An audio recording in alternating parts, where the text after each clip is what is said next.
Hello, my dear friends. Welcome back to Yang Yang Diary, the place where stories come to life.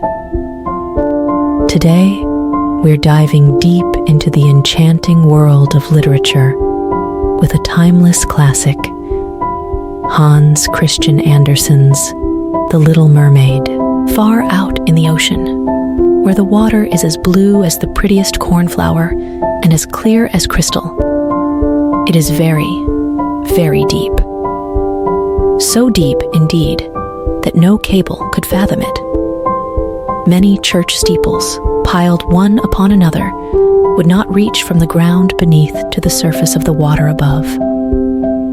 There dwell the Sea King and his subjects. We must not imagine that there is nothing at the bottom of the sea but bare yellow sand. No, indeed. The most singular flowers and plants grow there, the leaves and stems of which are so pliant that the slightest agitation of the water causes them to stir as if they had life. Fishes, both large and small, glide between the branches, as birds fly among the trees, here upon land. In the deepest spot of all stands the castle of the Sea King. Its walls are built of coral, and the long Gothic windows are of the clearest amber. The roof is formed of shells that open and close as the water flows over them. Their appearance is very beautiful, for in each lies a glittering pearl, which would be fit for the diadem of a queen. The Sea King had been a widower for many years, and his aged mother kept house for him. She was a very wise woman, and exceedingly proud of her high birth. On that account, she wore 12 oysters on her tail, while others, also of high rank, were only allowed to wear 6.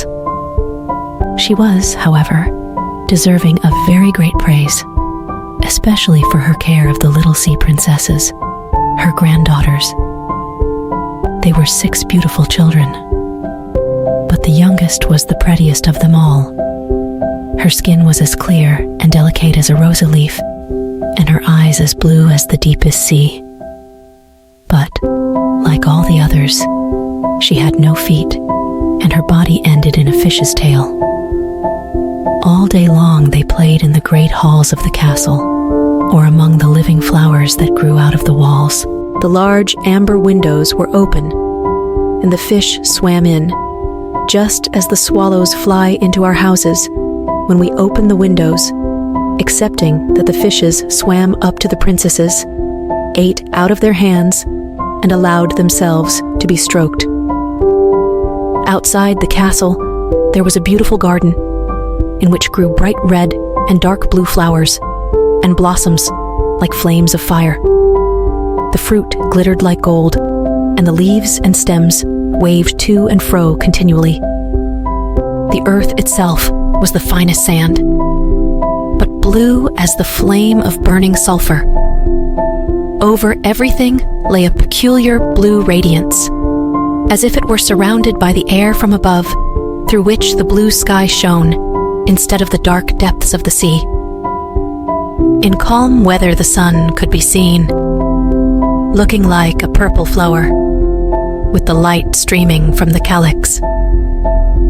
Each of the young princesses had a little plot of ground in the garden, where she might dig and plant as she pleased. One arranged her flower bed into the form of a whale. Another thought it better to make hers, like the figure of a little mermaid. But that of the youngest was round like the sun, and contained flowers as red as his rays at sunset. She was a strange child, quiet and thoughtful, and while her sisters would be delighted with the wonderful things which they obtained from the wrecks of vessels, she cared for nothing but her pretty red flowers, like the sun, excepting a beautiful marble statue.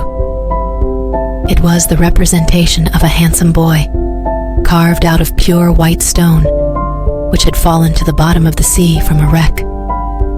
She planted by the statue a rose-colored weeping willow. It grew splendidly, and very soon hung its fresh branches over the statue, almost down to the blue sands. The shadow had a violet tint and waved to and fro like the branches. It seemed as if the crown of the tree and the root were at play and trying to kiss each other. Nothing gave her so much pleasure as to hear about the world above the sea. She made her old grandmother tell her all she knew of the ships and of the towns, the people, and the animals. To her, it seemed most wonderful and beautiful to hear that the flowers of the land should have fragrance, and not those below the sea, that the trees of the forest should be green, and that the fishes among the trees could sing so sweetly that it was quite a pleasure to hear them. Her grandmother called the little birds fishes, or she would not have understood her, for she had never seen birds. "When you have reached your 15th year," said the grandmother, "you will have permission to rise up out of the sea, to sit on the rocks in the moonlight while the great ships are sailing by, and then you will see both forests and towns." In the following year, one of the sisters would be 15, but as each was a year younger than the other, the youngest would have to wait 5 years before her turn came to rise up from the bottom of the ocean and see the earth as we do. However, each promised to tell the others what she saw on her first visit and what she thought the most beautiful, for their grandmother could not tell them enough. There were so many things on which they wanted information. None of them longed so much for her turn to come as the youngest, she who had the longest time to wait, and who was so quiet and thoughtful. Many nights she stood by the open window, looking up through the dark blue water and watching the fish as they splashed about with their fins and tails. She could see the moon and stars shining faintly, but through the water they looked larger than they do to our eyes. When something like a black cloud passed between her and them, she knew that it was either a whale swimming over her head or a ship full of human beings who never imagined that a pretty little mermaid was standing beneath them, holding out her white hands towards the keel of their ship. As soon as the eldest was 15, she was allowed to rise to the surface of the ocean. When she came back, she had hundreds of things to talk about. But the most beautiful, she said, was to lie in the moonlight on a sandbank in the quiet sea near the coast, and to gaze on a large town nearby where the lights were twinkling like hundreds of stars, to listen to the sounds of the music, the noise of carriages, and the voices of human beings, and then to hear the merry bells peal out from the church steeples. And because she could not go near to all those wonderful things, she longed for them more than ever. Oh, did not the youngest sister listen eagerly to all these descriptions? And afterwards, when she stood at the open window, looking up through the dark blue water, she thought of the great city with all its bustling and noise, and even fancied she could hear the sound of the church bells down in the depths of the sea. In another year, the second sister received permission to rise to the surface of the water and to swim about where she pleased. She rose just as the sun was setting, and this, she said, was the most beautiful sight of all.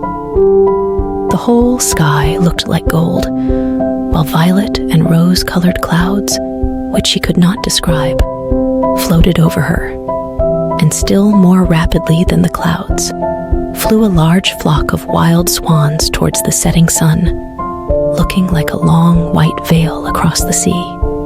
She also swam towards the sun, but it sunk into the waves, and the rosy tints faded from the clouds and from the sea. The third sister's turn followed, She was the boldest of them all, and she swam up a broad river that emptied itself into the sea. On the banks, she saw green hills covered with beautiful vines. Palaces and castles peeped out from amid the proud trees of the forest. She heard the birds singing, and the rays of the sun were so powerful that she was obliged, often, to dive down under the water to cool her burning face. In a narrow creek, she found a whole troop of little human children, quite naked, and sporting about in the water.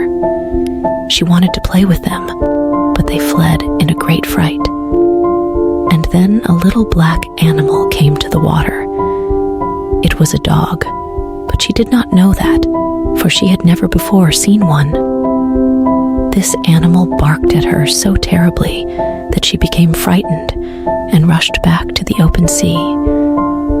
But she said she should never forget the beautiful forest, the green hills, and the pretty little children who could swim in the water, although they had not fishes' tails. The fourth sister was more timid. She remained in the midst of the sea, but she said it was quite as beautiful there as nearer the land. She could see for so many miles around her, and the sky above looked like a bell of glass. She had seen the ships, but at such a great distance that they looked like seagulls. The dolphins sported in the waves, and the great whales spouted water from their nostrils, till it seemed as if 100 fountains were playing in every direction.